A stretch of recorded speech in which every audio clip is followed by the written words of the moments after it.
The psychology of procrastination. Why we delay and how to stop. Welcome to another episode of Decoding Human Nature, where we dive deep into the mysteries of the human mind.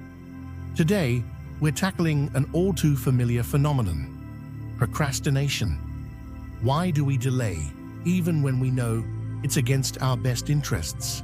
What happens in our brains when we choose Netflix over deadlines?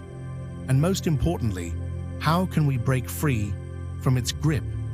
Stay tuned to uncover the hidden triggers, emotional patterns, and actionable strategies to overcome procrastination.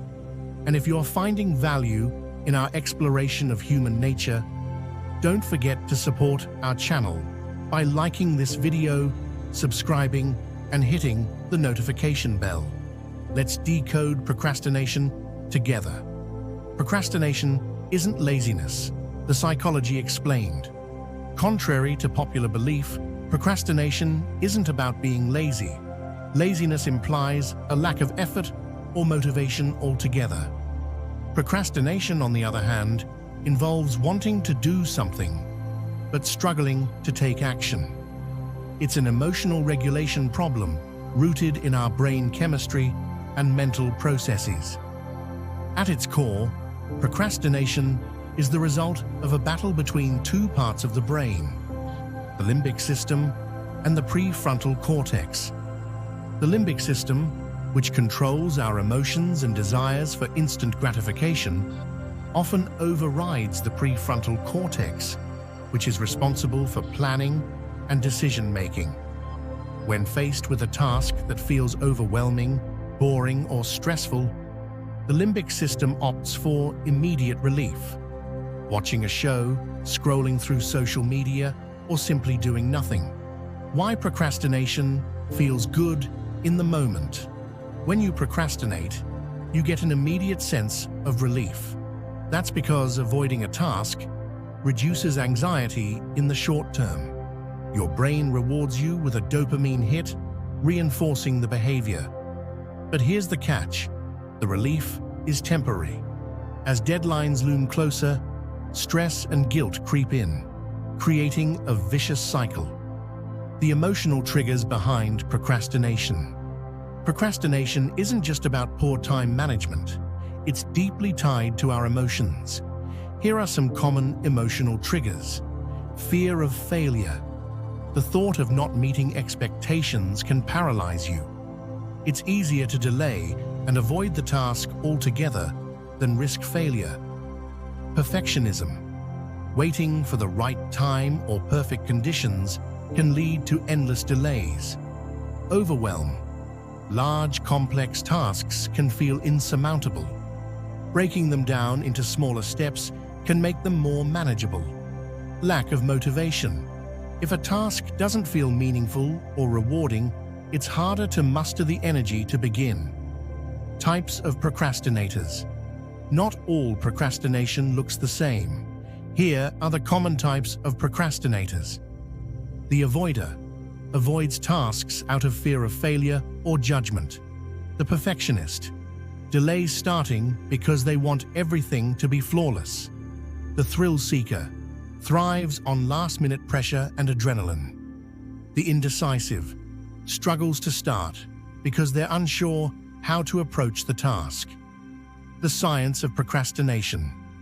What's happening in your brain?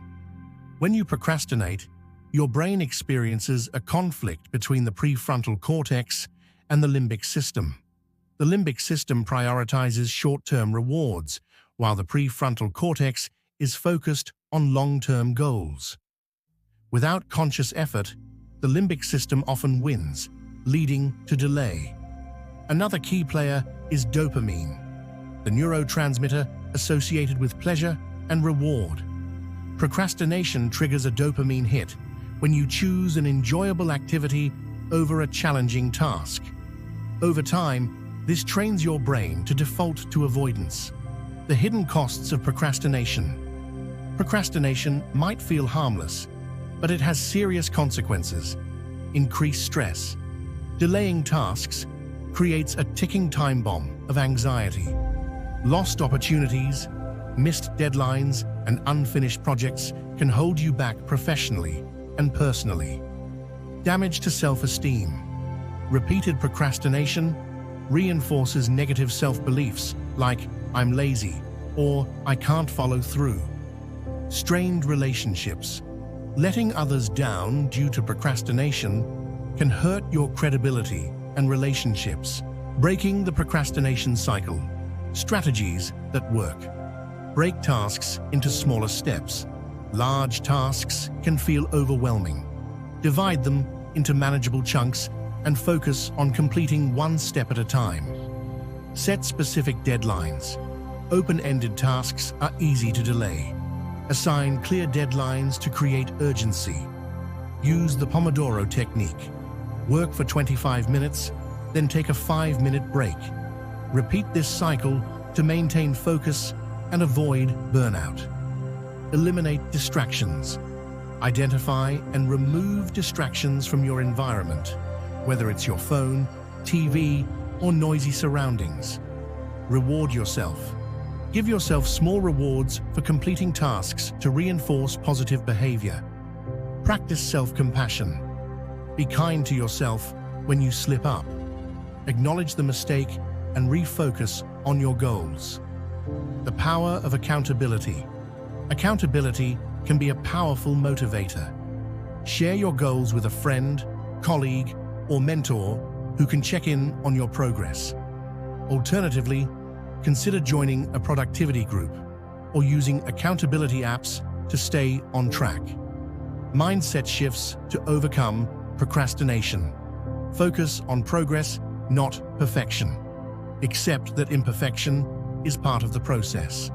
Visualize the outcome. Imagine how you'll feel once the task is completed.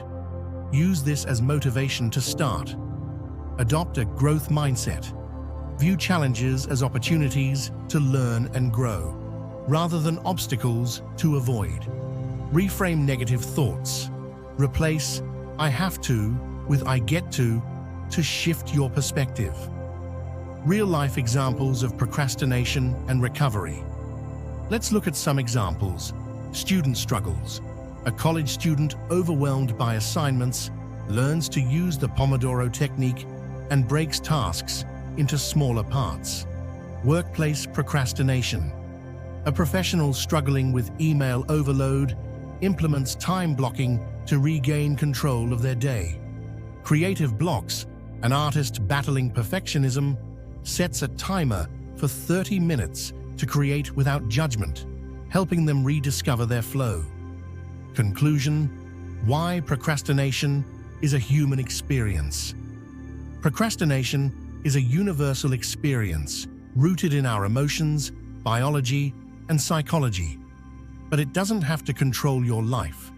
By understanding its triggers and implementing practical strategies, you can take back control and achieve your goals. Thank you for watching Decoding Human Nature.